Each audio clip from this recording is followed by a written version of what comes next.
সাক্ষ্য প্রমাণের ভিত্তিতে বিচার চাই এবং যাদের বিচার এখানে অ্যাপ্লেস করা হয়েছে তার বাইরে কারো বিচার হচ্ছে না। ওনাদের মূল বক্তব্য ছিল যে এই বক্তব্য শেখ হাসিনা কোনো আদেশ দেন নাই, বাবু সাইদের কিলিং সংক্রান্ত যে বক্তব্য সেগুলো এআই জেনারেটেড, এটাই ওনাদের মূল বক্তব্য ছিল। আমরা ন্যায় বিচার চাই, সকলের জন্য ন্যায় বিচার, যেমন প্রসিকিউশন চাই, আসামিরাও ন্যায় বিচার চাইবে, এটি স্বাভাবিক।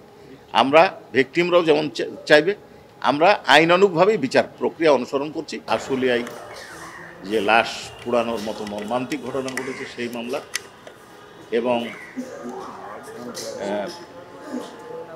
আবু সাইদের মামলা পেন্ডিং আছে, এই মামলার শেষ পর্যায়ে।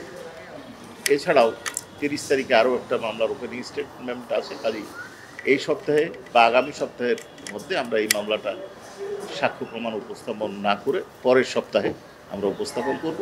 এই বিবেচনায় আগামী 8ই ডিসেম্বর মামলার পরবর্তী দিন ধার্য করেছি। জি, আপনাদের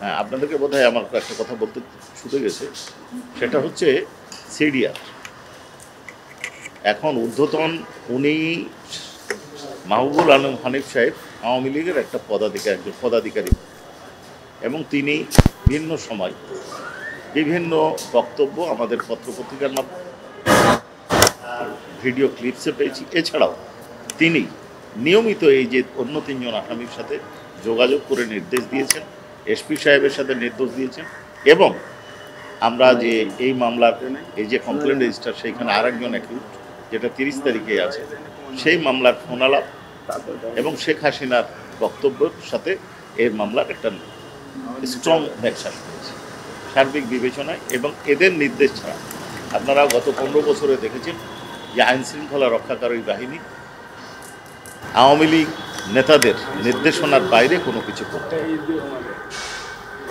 জি জি।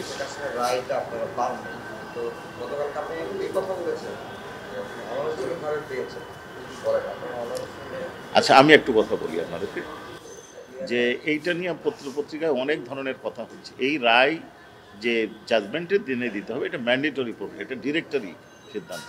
আইনটা হচ্ছে ডিরেক্টরি, কারণ আপনারা দেখবেন যে আইনে বলা আছে যে 60 দিনের মধ্যে আপিল নিষ্পত্তি করতে হবে। আপিল কি নিষ্পত্তি সম্ভব? 60 দিনের মধ্যে এটা হয়েছে? কোনো আপিল নিষ্পত্তি হয়নি, কারণ এটা হচ্ছে ডিরেক্টরি অর্ডার। আমরা আমাদের যে বক্তব্য উপস্থাপন করেছি সেই বক্তব্য রায় আসছে। প্রসিকিউট তিনি যে বক্তব্যগুলো দিয়েছেন যেই সেগুলো আসছে। আমি আমাদের বক্তব্য বারবার বলেছি, আজ ডিফেন্সের কি বক্তব্য আসছে সেটা আপনারা দেখেছেন। তারপরে আমি বলি, ওনাদের মূল বক্তব্য ছিল যে এই বক্তব্য শেখ হাসিনা কোনো আদেশ দেন নাই এবং শেখ হাসিনার আদেশ সংক্রান্ত যে বক্তব্যগুলো দেওয়া হচ্ছে, বাবু সাইদের কিলিং সংক্রান্ত যে বক্তব্য সেগুলো এআই জেনারেটেড, এটাই ওনাদের মূল বক্তব্য ছিল। এর সাথেও আরেকটা বক্তব্য ছিল, বাংলাদেশে যে এক্সপার্ট ওপিনিয়ন দেওয়া হয়েছে এই ওপিনিয়নগুলো যেহেতু পরবর্তী সরকার, শেখ হাসিনা সরকারের পরবর্তী সরকার, কাজে এই সরকারের কর্মকর্তা হয়তো রিপোর্টটা নিরপেক্ষ দেন নাই, তৃতীয় পক্ষ দ্বারা পরীক্ষা করা দরকার ছিল। এ ব্যাপারে আমরা জবাবও দিয়েছি, সাক্ষ্য প্রমাণও দিয়েছি।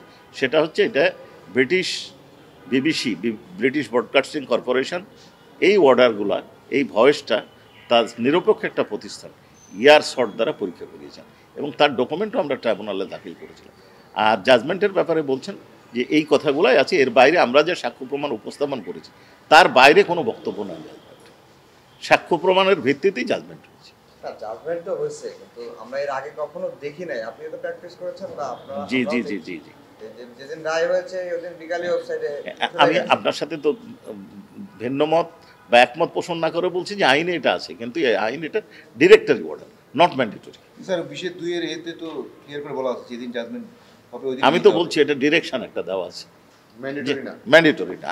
আমি মনে করি এটা ম্যান্ডেটরি না। কুষ্টিয়ার যে মামলাটা, সেই মামলায় আমরা 4 জন আসামিকে দেখছি রাজনৈতিক নেতা। এই যে রাজনৈতিক নেতাদের নির্দেশ, এটা এক্সিকিউট করেছে কারা? পুলিশের কাউকে কি এখানে আসামি করা? আচ্ছা, এখানে আমরা, আপনারা যদি লক্ষ্য করে থাকেন, আমি ট্রাইব্যুনালে আমার ওপেনিং স্টেটমেন্টের বলেছি, এই বিষয়টা খুব ক্লিয়ার করেছি যে এইখানে আমরা শুধুমাত্র কমান্ড রেসপন্সিবিলিটি সেকশন 4(2) এ যারা নেতৃত্বের দায় যাদের, তাদেরকে আসামি করেছি এবং যারা মাঠ পর্যায়ে কর্মকর্তা বা পুলিশ অফিসার যারা গুলি করেছে, যারা হত্যা করেছে, হত্যায় সহায়তা করেছে, তাদের বিচার ইতিমধ্যে সরকার একটা সিদ্ধান্ত নিয়েছেন যে দ্রুত বিচার আইনে হবে। তাদের অনুসন্ধান চলছে, অভিযোগপত্র নিয়মমাফিক দাখিল হবে এবং বিচার হবে। মানে একই অপরাধে দুইটা আইনে বিচার হবে।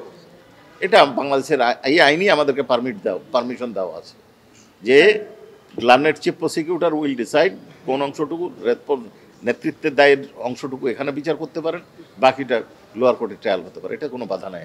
আইনটা তো ভিন্ন, দুইটা আইন তো ভিন্ন। আইন বাকি পুলিশদের যেখানে বিচার হচ্ছে তাদের কি সুপিরিয়র কমান্ড রেসপন্সিবিলিটি নাকি এখন সবারই? না, এখন যদি আমাদের লার্নেড চিফ প্রসিকিউটর একদিন আপনাদেরকে বলেছিলেন যে আমরা যদি সবারই বিচার করি তাহলে হয়তো 20 বছর লাগবে, এবং 20 বছরের সাক্ষ্য প্রমাণ হয়তো অনেক সামনে তাকাবেন। 20 বছরের সাক্ষ্য প্রমাণ হয়তো অনেক নষ্ট হয়ে যাবে। আমরা ন্যায় বিচার চাই, সকলের জন্য ন্যায় বিচার, যেমন প্রসিকিউশন চাই, আসামিরাও ন্যায় বিচার চাইবে, এটাই স্বাভাবিক। আমরা ভিকটিমরাও যেমন চাইবে। আমরা আইনানুগভাবেই বিচার প্রক্রিয়া অনুসরণ করছি, এখানে আইনের কোনো ব্যত্যয় হচ্ছে না। কারো বিচার ট্রাইব্যুনালে কোনো অংশের বিচার হওয়া আর কারো অংশ সাধারণ আইনে বিচার হওয়া, এটাতে আইনের কোনো ব্যত্যয় ঘটছে না। আইনের ব্যত্যয় হচ্ছে না, কিন্তু এটা কি অন্যরা যদি এরকম বলে যে পিক এন্ড চুজ এরকম বিষয়টা হবে কি নাকি না? আইনের পিক অ্যান্ড চুজ বলার কোনো সুযোগ নাই। আমাদের আইনের বিচার হচ্ছে যে আইনে বিচার হচ্ছে সেই আইনের উপাদানটা আছে কিনা সেইটা বলার এখতিয়ার তাদের আছে। তাহলে কি শেখ হাসিনার বিরুদ্ধে সারা দেশে যে 300 বেশি মামলা হয়েছে ওই সবগুলো আলাদাভাবে বিচার হতে পারবে? প্রত্যেকটা মামলা তার নিজস্ব গতিতে, নিজস্ব ঘটনার প্রেক্ষিতে এবং পারিপার্শ্বিকতায় বিচার হবে। বলছি 4 আসামি যেহেতু পলাতক, এই মামলা তো খুব দ্রুত শেষ হয়ে যাবে মনে হচ্ছে। এটা অনুমান আমরা না করি, আমরা ভবিষ্যতেই দেখতে পাবো। স্যার স্টেট ডিফেন্স লয়ার বলতেছেন যে নিরাপরাধ আওয়ামী লীগ কারোর জন্য বিচার না হয়, প্রেক্ষিতে ট্রাইব্যুনাল মন্তব্য করছে।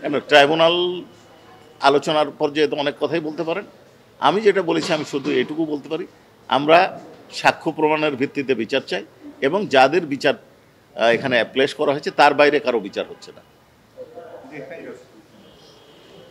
অসংখ্য ধন্যবাদ।